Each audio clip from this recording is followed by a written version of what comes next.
Welcome back everyone. Next test पर आ जाइए। ये प्रैक्टिस सेट नंबर होगा 63। ठीक है, 40 तक हो गए थे करंट अफेयर्स में। अब 40 के बाद से जो है स्टार्ट करते हैं। इस टेस्ट सीरीज़ की प्लेलिस्ट बना रखी है, वहाँ पर आप टेस्ट नंबर 1 से लेकर 63 तक पहुँच सकते हैं। डिस्क्रिप्शन बॉक्स में लिंक है उसका। चलिए स्टार्ट करते हैं। पहला प्रश्न, ये 41 नंबर का प्रश्न है। निम्नलिखित में से कौन सी अंतरिक्ष अन्वेषण में भारत की ऐतिहासिक उपलब्धियां हैं? ठीक है, हाल ही में एक अंतरिक्ष अन्वेषण कार्यक्रम भी मनाया गया था अंतर्राष्ट्रीय स्तर पर भारत में, नई दिल्ली में। तो पहला है यहाँ पर, चंद्रमा के दक्षिणी ध्रुव पर उतरने वाला भारत पहला देश है। और एक ही मिशन में 104 उपग्रह प्रक्षेपित करने का रिकॉर्ड भी भारत के पास ही है। चंद्रमा की कक्षा में अब तक का सर्वश्रेष्ठ ऑर्बिटर कैमरा स्थापित भारत ने ही किया है। और पहले ही प्रयास में मंगल पर पहुंचने वाला क्या विश्व का पहला देश है भारत? देखिए, बिल्कुल सारी की सारी बातें ये सत्य हैं भारत के संदर्भ में। तो इसका जो आंसर हो जाएगा वो ऑप्शन नंबर डी हो जाएगा, 1 2 3 4। ठीक है, देखिए मंगलयान की बात करें 2014 में, तो भारत पहली बार पहले ही प्रयास में मंगल ग्रह पर पहुंचने वाला विश्व का पहला देश बन गया था। ये नंबर इस पर कॉल या व्हाट्सएप करके आप फुल टेस्ट सीरीज को ज्वाइन कर सकते हैं। और क्या क्या, PSLV C-37 2017 में एक ही मिशन में 104 उपग्रह प्रक्षेपित करने का विश्व रिकॉर्ड भी भारत के पास है। चंद्रयान 2 2019 में भारत ने चंद्रमा की कक्षा में अब तक का सर्वश्रेष्ठ ऑर्बिटर कैमरा स्थापित किया है। चंद्रयान 3 2023 में चंद्रमा के दक्षिणी ध्रुव के पास उतरने वाला भारत दुनिया का पहला देश है। तो सारे के सारे कथन सही हैं, डी है इसका आंसर। अगला प्रश्न, 42वां प्रश्न है। CP राधाकृष्णन ने 12 सितंबर 2025 को भारत के 15वें उपराष्ट्रपति के रूप में शपथ ली है। उन्हें शपथ किसने दिलाई? देखिए, उपराष्ट्रपति को शपथ दिलाते हैं राष्ट्रपति। तो प्रधानमंत्री को हटा दीजिए, गृह मंत्री को हटा दीजिए, इसका उत्तर हो जाएगा राष्ट्रपति Draupadi Murmu. Option number C है इसका आंसर। तो CP राधाकृष्णन हैं भारत के नए उपराष्ट्रपति। भारत का सर्वोच्च संवैधानिक पद है राष्ट्रपति का, उसके बाद दूसरे नंबर पर है उपराष्ट्रपति का। फिर बारी आती है राज्यों के राज्यपाल की।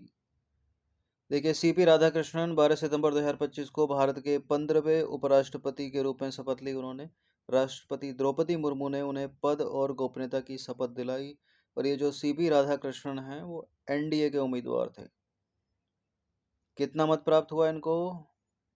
98% तक वोटिंग हुई थी और 452 मत प्राप्त हुए। और जिसको इन्होंने हराया है उनका नाम क्या है? B सुदर्शन रेड्डी। ये हैं पूर्व सुप्रीम कोर्ट के जज B सुदर्शन रेड्डी। इनको मिले 300 मत या वोट। अगला प्रश्न है, केंद्रीय नवीन और नवीकरणीय ऊर्जा मंत्री प्रहलाद जोशी के अनुसार भारत ने कितनी गीगावाट गैर जीवाश्म ईंधन आधारित बिजली उत्पादन क्षमता हासिल कर ली है? ठीक है, यानी रिन्यूएबल एनर्जी क्षमता। और इसमें सब काउंट होगा टोटल, जैसे सोलर पावर, सोलर एनर्जी आएगी, इसमें विंड एनर्जी आएगी, जीवाश्म आएगी।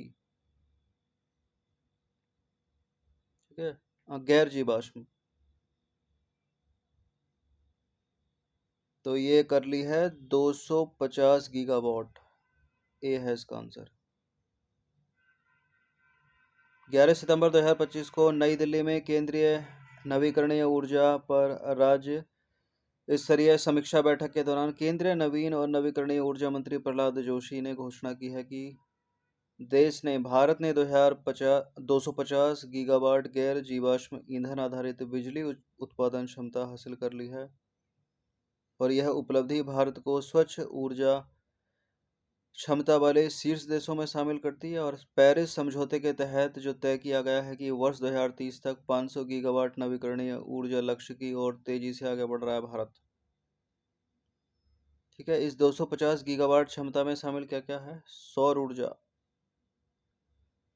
पवन ऊर्जा, जल विद्युत, बायोमास ऊर्जा और परमाणु ऊर्जा।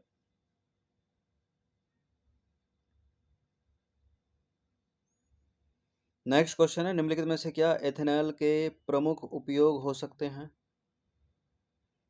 एथेनॉल के प्रमुख उपयोग क्या हो सकते हैं? चार हैं यहाँ पर। बायोफ्यूल के रूप में यानी जैव ईंधन के रूप में, बियर वाइन और स्पिरिट्स जैसे पेय में नशे का मुख्य घटक बनाने में, एंटीसेप्टिक के रूप में, पेंट में, परफ्यूम और दवाओं के उत्पादन में।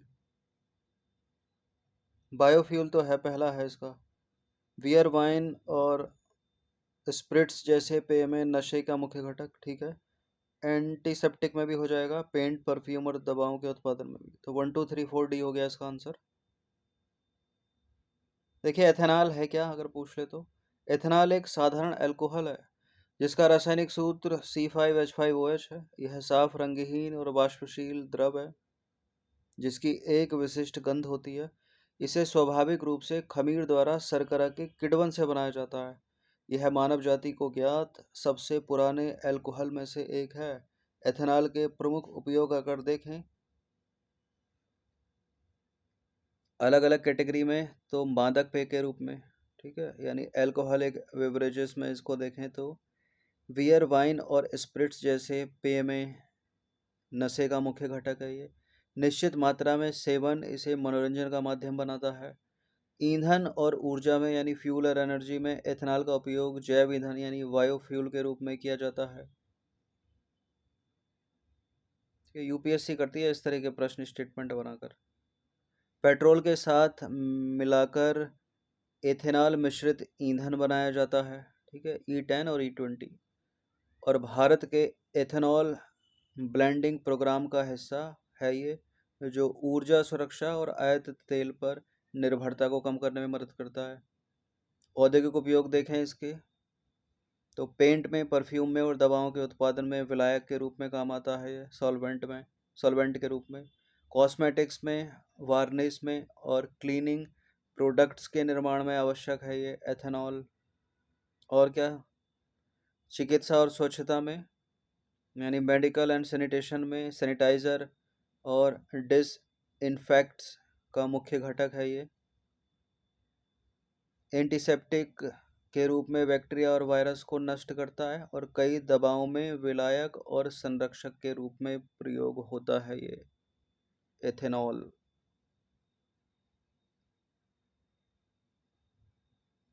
अगला प्रश्न क्या है, हाल ही में पीवी नरसिम्हा राव स्मृति पुरस्कार से सम्मानित किया गया। हाल ही में किसे पीवी नरसिम्हा राव स्मृति पुरस्कार जो कि अर्थशास्त्र के क्षेत्र में दिया जाता है, किसे सम्मानित किया गया? मोंटेक सिंह अहलूवालिया, पूर्व प्रधानमंत्री डॉक्टर मनमोहन सिंह या प्रधानमंत्री नरेंद्र मोदी? पीवी नरसिम्हा राव स्मृति पुरस्कार से सम्मानित किए गए हैं मरणोपरांत पूर्व प्रधानमंत्री डॉक्टर मनमोहन सिंह। बी है इसका आंसर। देखिए भारत के दिवंगत पूर्व प्रधानमंत्री डॉक्टर मनमोहन सिंह जो देश के सबसे प्रख्यात अर्थशास्त्रियों में से एक रहे, 1991 के आर्थिक उदारीकरण के शिल्पकार माने जाते हैं, उनको मरणोपरांत पीवी नरसिम्हा राव स्मृति पुरस्कार जो अर्थशास्त्र के क्षेत्र में दिया जाता है उससे सम्मानित किया गया। हैदराबाद स्थित पीवी नरसिम्हा राव स्मृति फाउंडेशन द्वारा स्थापित पीवी नरसिम्हा राव पुरस्कार, पीवी नरसिम्हा राव स्मृति पुरस्कार अर्थशास्त्र के क्षेत्र में उन व्यक्तियों को सम्मानित करने के लिए दिया जाता है जिन्होंने क्या किया है, भारत के आर्थिक विकास में परिवर्तनकारी योगदान दिया है। नेक्स्ट क्वेश्चन है, वर्तमान में भारत की सबसे तेज ट्रेन नमो भारत एक्सप्रेस किस क्षेत्र में संचालित है? 160 किलोमीटर प्रति घंटा।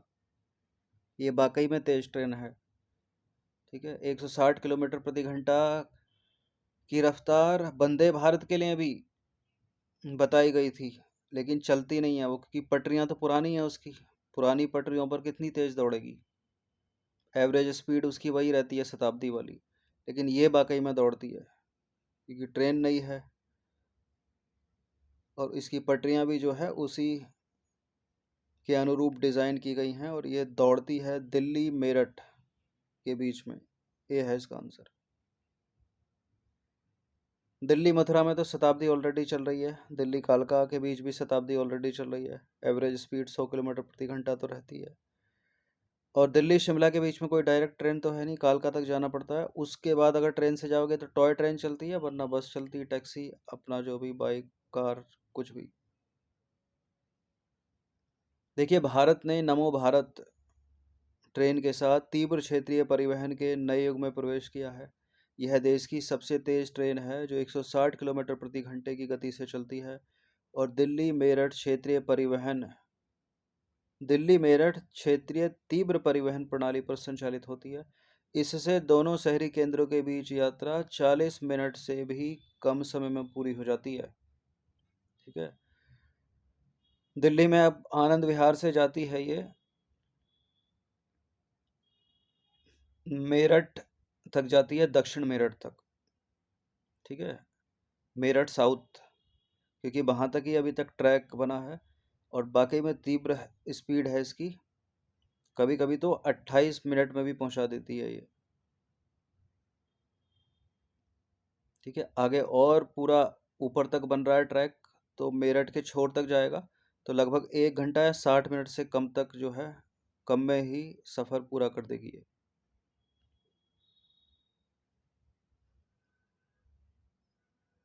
अगला प्रश्न क्या है? प्रधानमंत्री मोदी ने उत्तराखंड बाढ़ के लिए कितने करोड़ रुपए की सहायता की घोषणा की?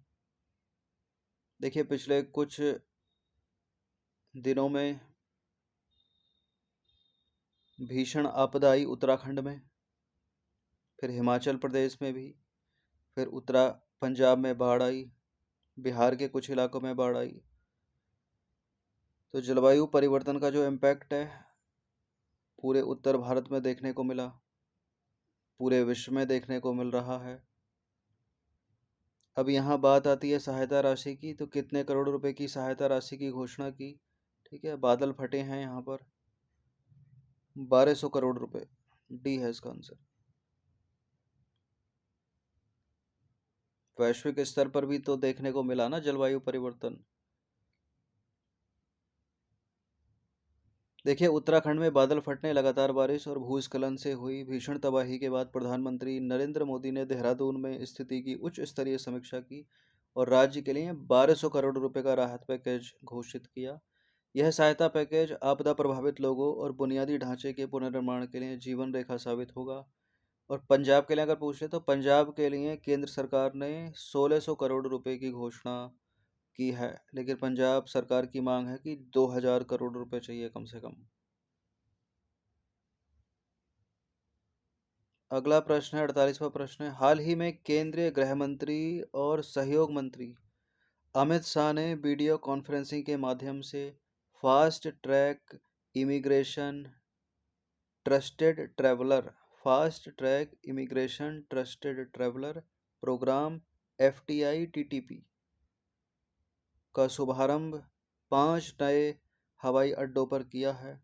आपको बताना है कि जो 5 नए हवाई अड्डे हैं, इनमें उत्तर प्रदेश के किस शहर का हवाई अड्डा शामिल है? वाराणसी, लखनऊ, प्रयागराज, गौतम बुद्ध नगर।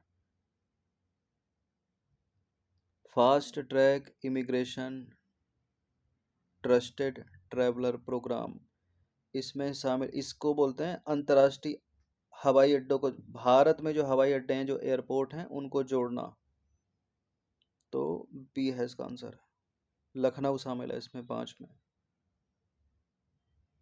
केंद्रीय गृह मंत्री सहयोग मंत्री अमित शाह ने वीडियो कॉन्फ्रेंसिंग के माध्यम से fast track immigration trusted traveller programme FTI-TTP का शुभारंभ 5 नए हवाई अड्डों लखनऊ, तिरुवनंतपुरम, त्रिची, कोझिकोड और अमृतसर पर किया।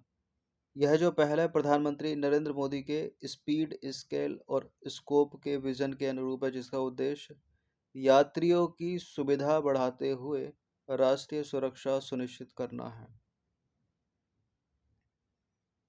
ठीक है। यह पहल भारत के स्पीड, स्केल और स्कोप के विजन के अनुरूप है, ये ज़्यादा सही रहेगा।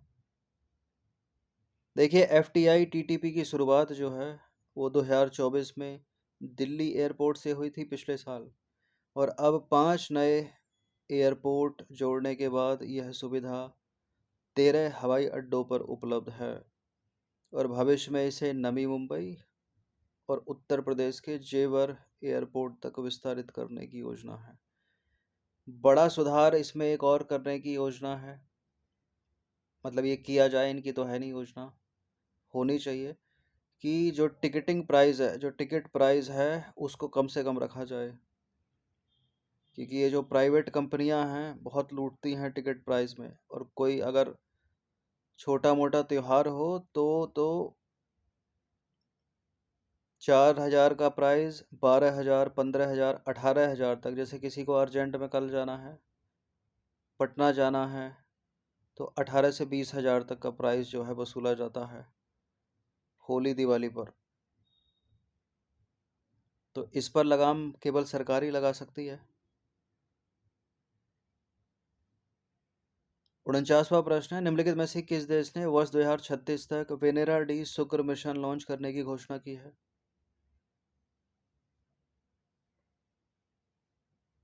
वेनेरा डी शुक्र मिशन लॉन्च करने की घोषणा की है नासा ने, सॉरी, रूस ने।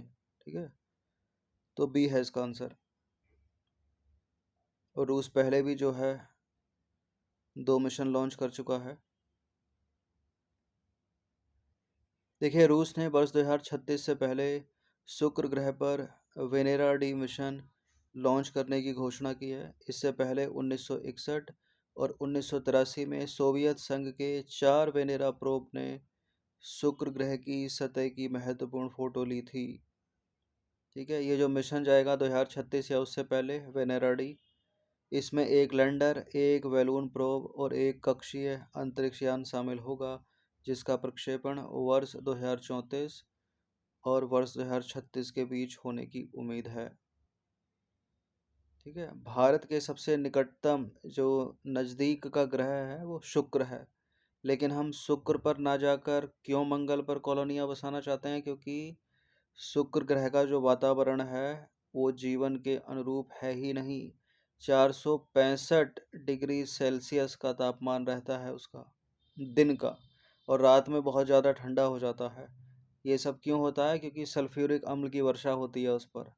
सल्फ्यूरिक अम्ल और कार्बन डाइऑक्साइड बहुत अधिक मात्रा में मौजूद है उसके वातावरण में, यानी कांच तक पिघल जाएगा वहां पर।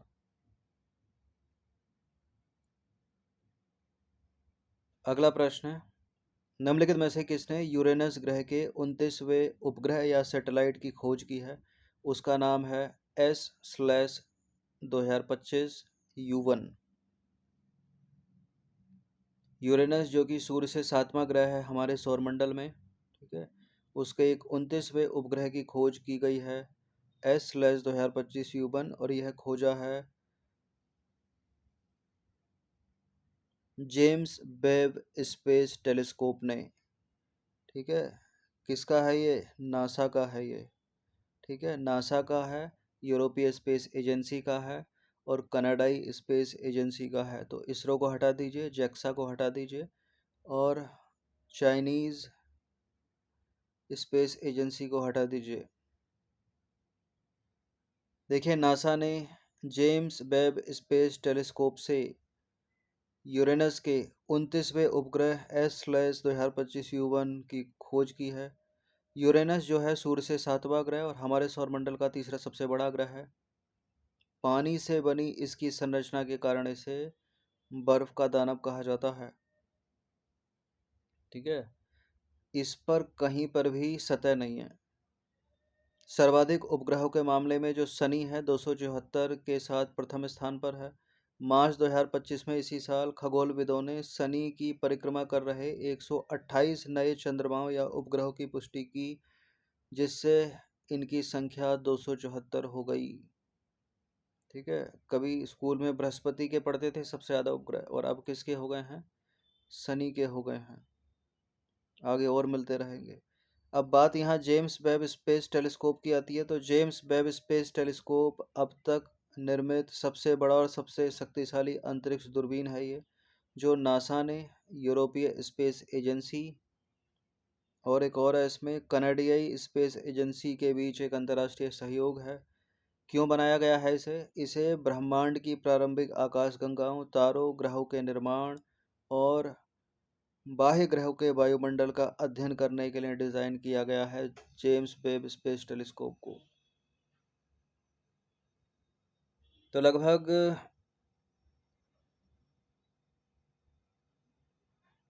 10 प्रश्न इसमें और 20 लगभग 30 प्रश्न हमने कवर कर लिए हैं। इनकी प्रैक्टिस कर लेना और इन सभी टेस्ट की आप फुल टेस्ट पीडीएफ से जुड़ सकते हो। ये नंबर इस पर कॉल या व्हाट्सएप करके। धन्यवाद।